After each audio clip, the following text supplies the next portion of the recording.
Hello guys, welcome back to my YouTube channel. So today topic is fundamental of partnership.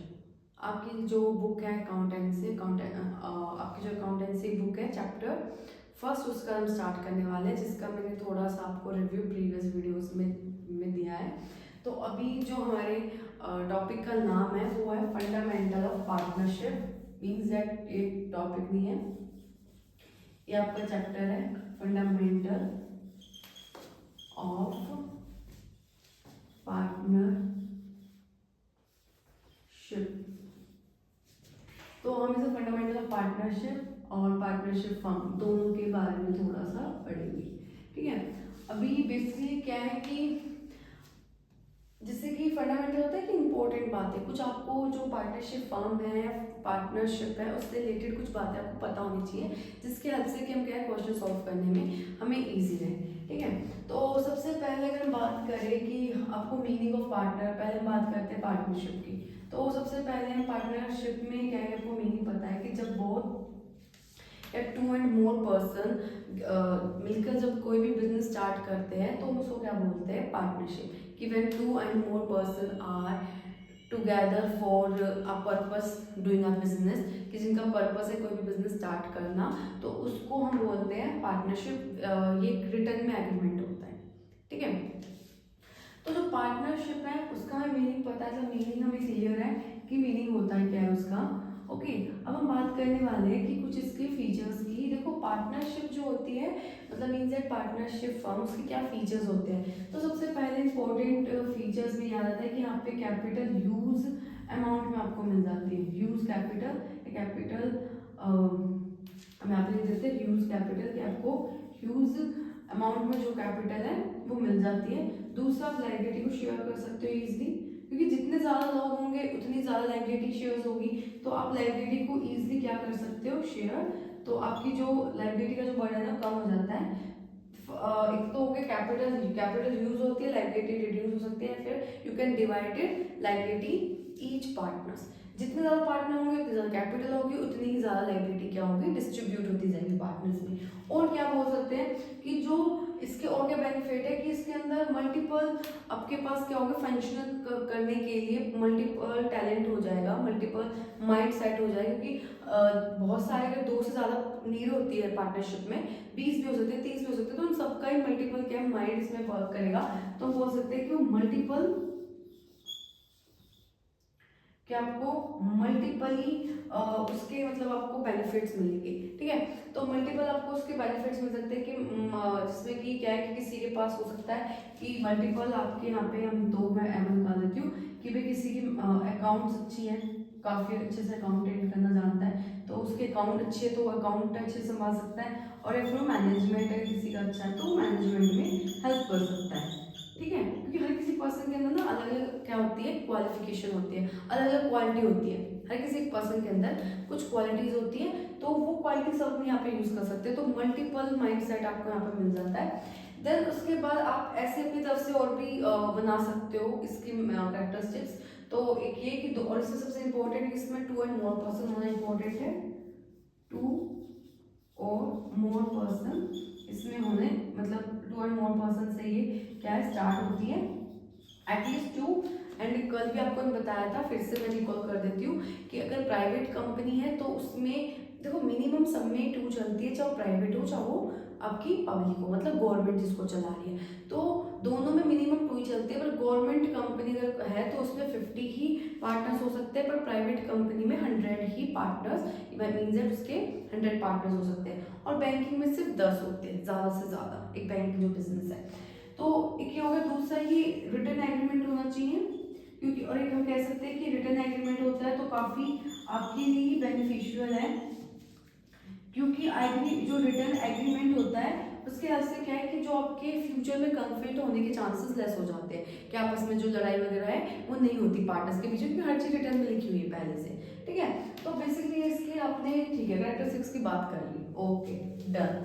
तो अभी हमें characteristics में से ना इतना प्रैक्टिकली निकल के नहीं आया है, क्योंकि प्रैक्टिकली किस में से निकल के आएगा जब आप पार्टनरशिप डीड पढ़ोगे। आई नो आप में से बहुत से बच्चों ने पहले इसके मतलब बारे में सुना होगा या फिर पढ़ा भी है कि पार्टनरशिप डीड ये आपकी बिजनेस स्टडी में एज अ थ्योरेटिकल पोर्शन था, अब हम इसमें एज अ प्रैक्टिकली पोर्शन करेंगे अकाउंटेंसी में। तो पार्टनरशिप डीड बेसिकली क्या होती है, देखो ज़्यादा ना बहुत से बच्चे ना कभी भी पूछ लो उनसे तो उनके माइंड में ना कन्फ्यूजन रहती है कि ऐसे पूछ ले पार्टनरशिप डीड क्या है, तो वो ऐसा रिकॉल करने के लिए काफ़ी टाइम ले लेते हैं। इतना कुछ इसमें हार्ड नहीं है। पार्टनरशिप डीड लाइक एक तरीके से मतलब माइंड में सेट करने के लिए, उसको समझने के लिए आप समझो जैसे कि एक आपका रिपोर्ट कार्ड होता है ना, सेम ऐसे पार्टनरशिप डीड है। क्योंकि उसके जैसे एक रिपोर्ट कार्ड में क्या होता है कि आपका नेम होता है, आपके फादर का नेम होता है, स्कूल का नेम होता है, ठीक है, स्कूल का रजिस्ट्रेशन नंबर होता है, एक्सवाइजेड हर चीज़ होती है आपके रिपोर्ट कार्ड में ना। स्कूल का रजिस्ट्रेशन नंबर मतलब, या फिर आपका, हाँ सॉरी रजिस्ट्रेशन नंबर तो चलो फिर भी ना नहीं मिलता, बट हाँ कोड मिल जाता है, स्कूल का कोड नंबर उसके अंदर होता है। ऐसे पार्टनरशिप डीड में क्या होता है, इसमें पार्टनर्स के नेम लिखे होते हैं, और एक तो भाई टोटल पार्टनर्स कितने हैं वो लिखे होते हैं कि टोटल पार्टनर्स कितने हैं।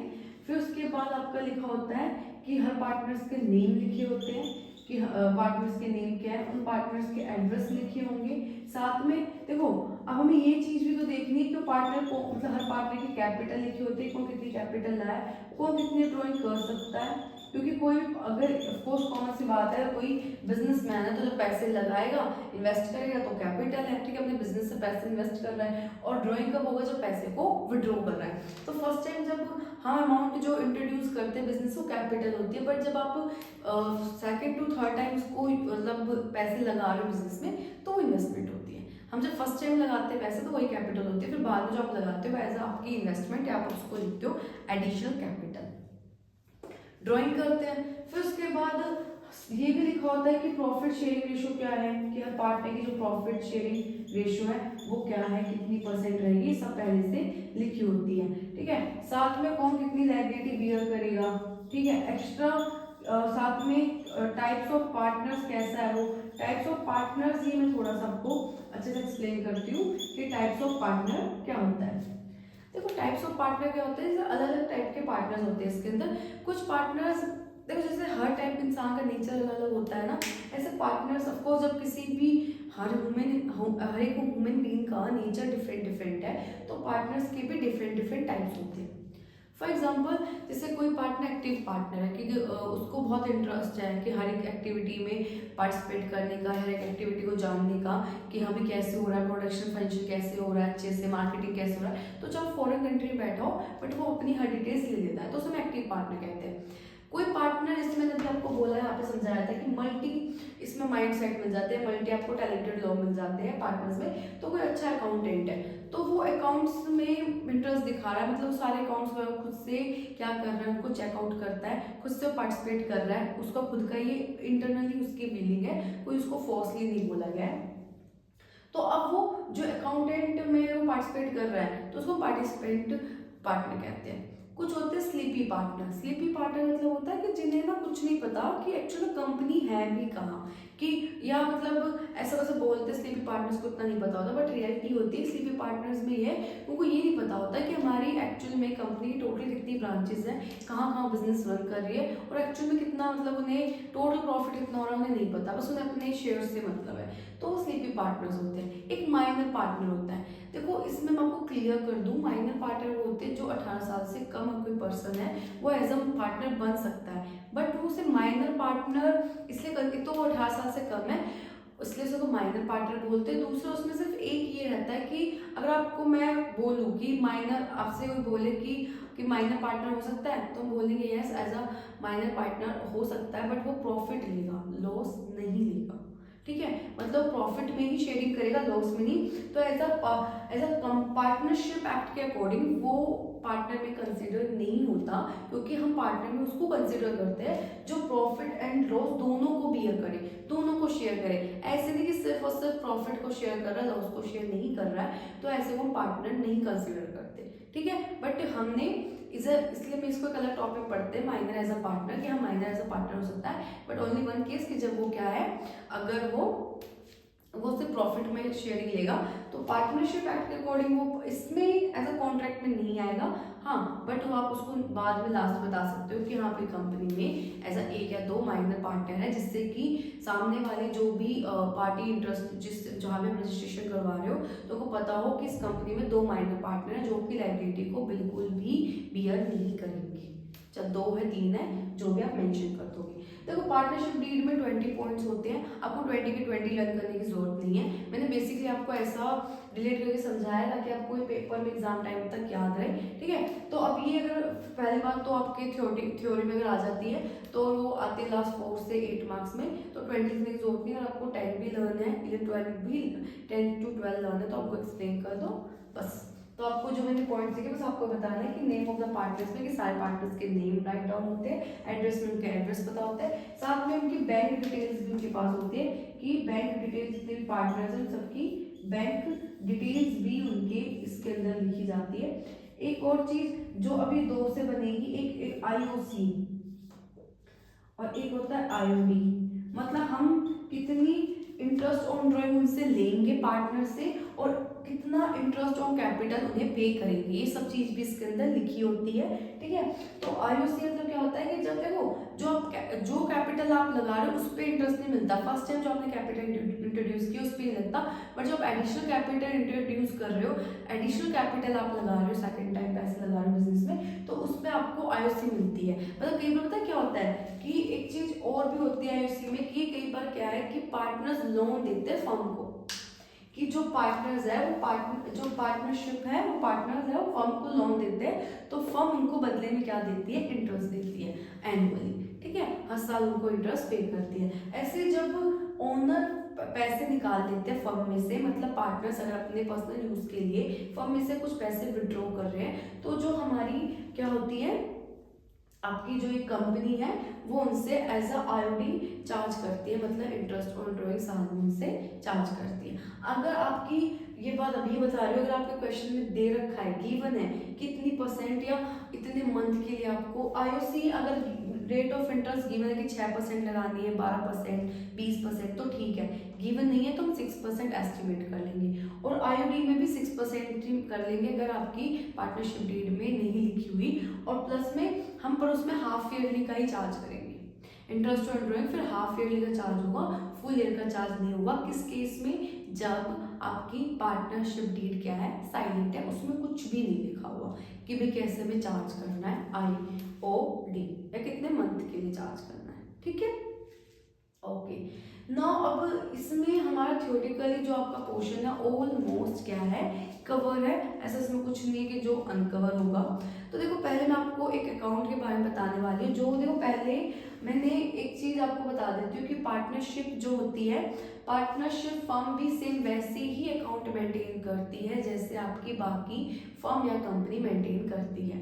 सबसे पहले ट्रेडिंग अकाउंट, फिर then profit and loss account and then balance sheet, वो भी वैसे ही मेंटेन करती है जैसे कि बाकी कंपनीज करती है, बट इसमें कुछ अकाउंट सेपरेट बनते हैं। वो भी रीजन किस वजह से, क्योंकि पार्टनरशिप फर्म है, तो जब ये पार्टनरशिप फर्म है ना, तो इसके पार्टनर से रिलेटेड ही अकाउंट्स बनेंगे, बस माइंड में ये रखना है कि भाई हमने भी बोला चैप्टर से ही कि पार्टनरशिप क्या है, फर्म के बारे में पढ़ रहे हैं, तो पार्टनर से रिलेटेड ही इसके अंदर क्या बनेंगे, आपके अकाउंट्स बनेंगे, ठीक है। तो उन अकाउंट्स को हमें थोड़ा सा पढ़ना है, बस आपका ये कोई भी इसके अंदर डिफिकल्टी नहीं है, आपको जहाँ पे भी जितना समझ में आ रहा है वेरी वेल, जहाँ पे आपको कुछ जहाँ भी आपको जिस पॉइंट पे डाउट्स लगे तो प्लीज कमेंट सेक्शन होना, आप उसमें अपने डाउट्स बहुत बता सकते हो, ठीक है।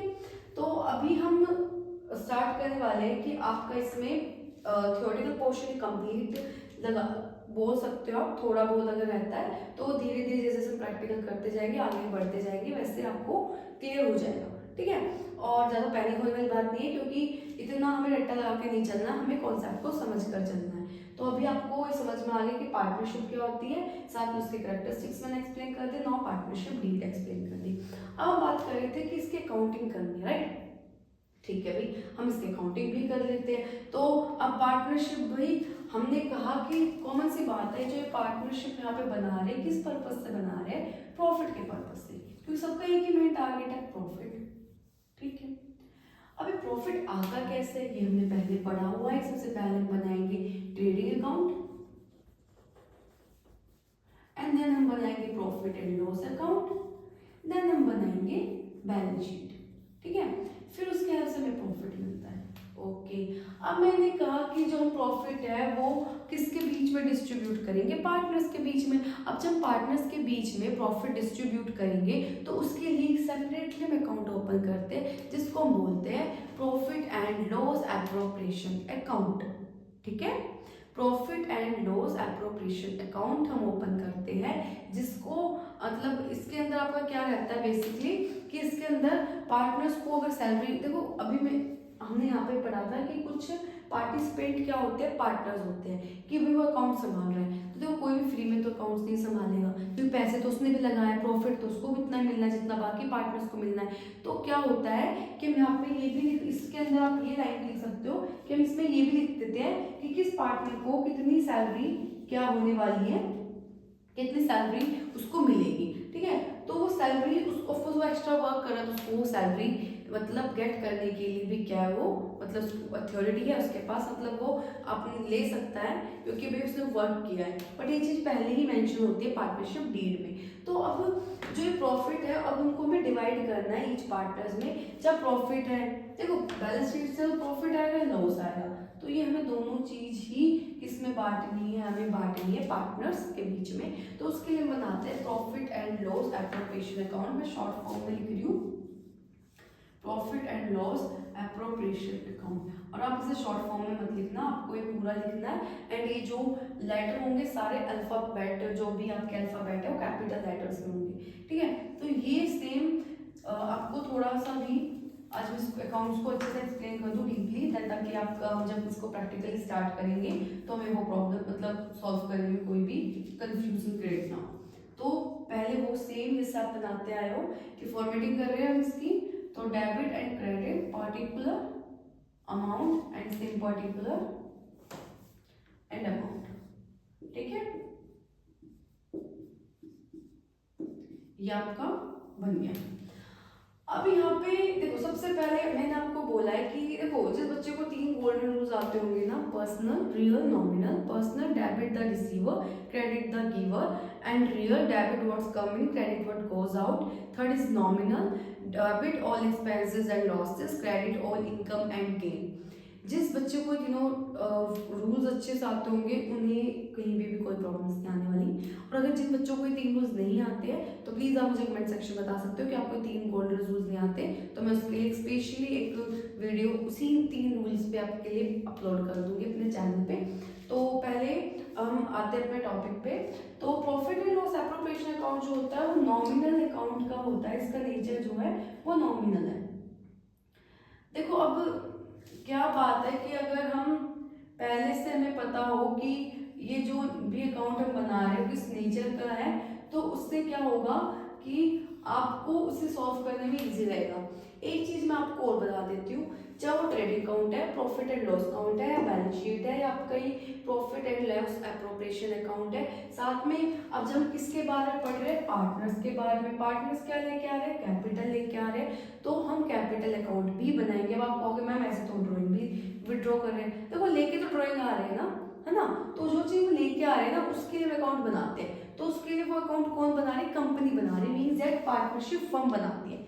पार्टनर्स नहीं बना रहे, पार्टनरशिप फर्म बना रही है। पार्टनर्स और पार्टनरशिप फर्म दोनों की जो उनकी दोनों की आइडेंटिटी होती है वो अलग अलग होती है। ओनर अलग होते हैं और जिसका बिजनेस है वो अलग होता है। ठीक है, तो इन दोनों की आइडेंटिटी क्या होती है, दोनों की सेपरेट होती है। तो जो अकाउंट्स मेंटेन करती है वो कौन करती है, फर्म मेंटेन करती है। ठीक है, तो हम फर्म के पॉइंट ऑफ व्यू से दे रहे हैं, मतलब पार्टनर्स ने अपनी कैपिटल दी है, फर्म को यूज करने के लिए अपने पैसे दिए हैं, और वो उसके पैसे को यूज करने के बदले में फर्म पार्टनर्स को प्रॉफिट देती है। अगर वो प्रॉफिट नहीं देगी, कौन, फर्म, अगर बिजनेस प्रॉफिट करके नहीं देगा तो पैसे निकाल लेंगे, मतलब पार्टनर्स पैसे निकाल लेंगे। तो अगर फर्म चाहती है कि उसके बिजनेस में पैसे लॉन्ग टाइम तक मतलब लगे, मतलब इन्वेस्ट करते रहे कौन, पार्टनर्स, तो उसको उन्हें time to time profit generate करके देना पड़ेगा। ठीक है, ओके। तो अब ये अकाउंट्स कौन बना रहा है, अकाउंट्स बना रही है आपकी फर्म। तो अब प्रॉफिट एंड लॉस अकाउंट जो होता है वो आपका नॉमिनल नेचर का होता है। Debit all expenses and losses, credit all income and gain. ठीक है, तो हमेशा देखो प्रॉफिट बाय साइड आएगा आपका, सब प्रॉफिट किस में से आएगा, P&L अकाउंट में से, मतलब प्रॉफिट एंड लॉस अकाउंट में आप यहाँ लिख दोगे प्रॉफिट एंड लॉस अकाउंट। अब आप कहोगे मैम अगर लॉस हो जाए तो फिर डेबिट साइड आ जाएगा, टू प्रॉफिट एंड लिखोगे ये कि to profit and loss account में ब्रैकेट में लिख दोगे लॉस और उसका अमाउंट आप यहाँ पे लिख दोगे, ठीक है। अब जो ये प्रॉफिट यहाँ पे ये किसके बीच में बांटना है, पार्टनर्स के बीच में बांटना है। हम एग्जांपल के लिए ले लिए कि हमारे पास दो ही पार्टनर है, ए और बी के बीच में बांटना है और रेशियो दोनों की इक्वल है। हर क्वेश्चन में आपको गिवन होगी कि रेशियो क्या है, आपको ये भी। अब अगर किसी बच्चे मतलब थोड़ा सा मैं आपको हिंट दे दूंगी, ठीक है। आज हम थोड़ा थ्योरेटिकल इसको मतलब अच्छे से समझते हैं पॉलिनोमियल अकाउंट को, देन नेक्स्ट वीडियो में मैं आपको ऐसा प्रैक्टिकल कैसे सॉल्व करने हैं, रेशियो कैसे डिवाइड करते हैं, कट करते हैं, हर एक चीज बहुत ही आराम से और बहुत ही पेशेंस के साथ करेंगे। और मेन टारगेट जो हमारा होगा वो है कि कॉन्सेप्ट को क्लियर करना है, ठीक है। कॉन्सेप्ट को क्लियर करना है, थोड़ा सा टाइम ज्यादा मतलब आप दे दो, ज्यादा मीन्स इतना भी नहीं, 10 से 5 अगर 15 मिनट आप एक्स्ट्रा पे कर रहे हो, अगर ज्यादा आप 10 to 20 मिनट्स या 10 to 50 मिनट्स अगर आप एक्स्ट्रा टाइम पे कर रहे हो तो उस कॉन्सेप्ट को क्लियर करो। कंपैरिजन में उसको रट्टा लगाने के लिए, कंपैरिजन इस चीज के लिए कि हाँ बस मुझे जल्दी समझना है, थोड़ा सा पेशेंस के साथ करते हैं इसको, ठीक है। तो यहाँ पे by profit and loss account का जो प्रॉफिट का अमाउंट है मैं यहाँ पे लिख देगी। अब उसके बाद यहाँ पे मैंने क्या, सबसे पहले अकाउंट कौन बना रहा है, फर्म बना रही है, ठीक है। तो अब फर्म के लिए प्रॉफिट हुआ तो क्रेडिट की बात, उसमें क्रेडिट में लिख दिया। अब हम सैलरी पे कर रहे हैं किसको, पार्टनर्स को, तो मैं लिख देंगे टू सैलरी, जिसको भी आप पे कर रहे हो उसका नाम, तो टू सैलरी। अगर मान लो दोनों को दे रहे हो तो आप लिख देंगे A and B capital account, ठीक है। दोनों के में आपने लिख दिया कैपिटल अकाउंट, यहाँ पे भी and same here capital account, ये आपको लिखना जरूरी है कैपिटल अकाउंट। और यहाँ पे दोनों का अमाउंट लिख के टोटल हमने यहाँ पे लिख दिया, ठीक है। तो जो भी आपने मतलब सैलरी थी, अब हम आपको अब ये अकाउंट कौन बना रहा है, फर्म बना रही है, तो फर्म के लिए तो खर्चा हुआ ना कि वो सैलरी पे कर रही है, तो खर्चा क्या होता है, एक्सपेंसेस का बैलेंस क्या होता है, डेबिट, तो डेबिट में आ गया। फिर टू, अगर हमें कोई कमीशन देना है, ठीक है, अगर कमीशन वगैरह पे करना है तो सेम ऐसे ही कमीशन अकाउंट, अगर दोनों को दे रहे हो तो नाम लिख दो पार्टनर्स का, अदरवाइज उसका यहाँ पे वो लिख दिया इज इक्वल टू में।